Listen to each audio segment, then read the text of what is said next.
Nous allons maintenant commencer à regarder les nouveautés de cette édition, à savoir un métier de passion, l'exposition des professionnels à un certain nombre de risques, l'usage de la data et des méthodes d'innovation et les rapports entre marketing et communication. N'hésitez toujours pas à intervenir via le hashtag CCOpscom pour nous poser vos questions ou nous faire vos remarques. Commençons par le métier de passion. Alors, la com est un métier de passion. Voilà. On en était tous convaincus, c'est ce que nous vivons dans notre quotidien. Et ça se retrouve dans un certain nombre de chiffres que nous avons pu identifier. Notamment, en fait, les communicants sont heureux. Les communicants, qui soient en agence ou chez l'annonceur, sont heureux de leur travail. Ils aiment ce qu'ils font. En même temps, on en était tous à peu près sûrs. Les gens qui font ce travail l'aiment, mais de manière assez marquée. Si vous voyez ces petits graphes, on est quand même chez les prestataires à 51% de tout à fait heureux et 42% pour les annonceurs. Et globalement, on est au total sur sensiblement les mêmes chiffres, 93 ou 97% de gens heureux de faire leur travail. Alors, 97% de gens heureux de faire leur travail, c'est formidable, mais il ne faut pas non plus que l'arbre cache la forêt.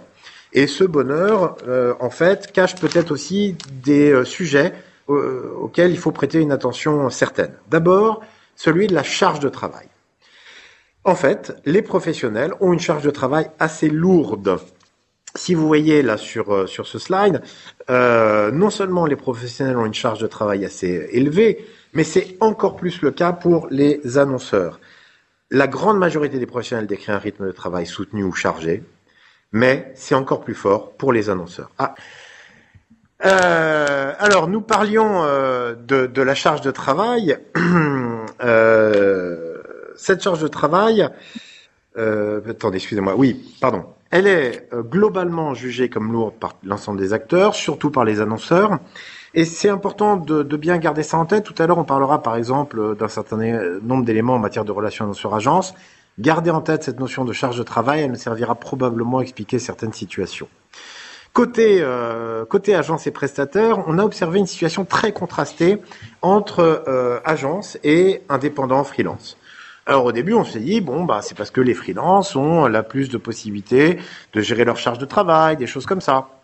Et puis ensuite, quand on a vu les chiffres sur le niveau de revenus, sur la relative baisse quand même de leur activité, on s'est posé des questions et on n'est pas capable de trancher, honnêtement, aujourd'hui, si ce sentiment relativement positif par rapport à la charge de travail chez les freelances est une bonne ou une mauvaise nouvelle.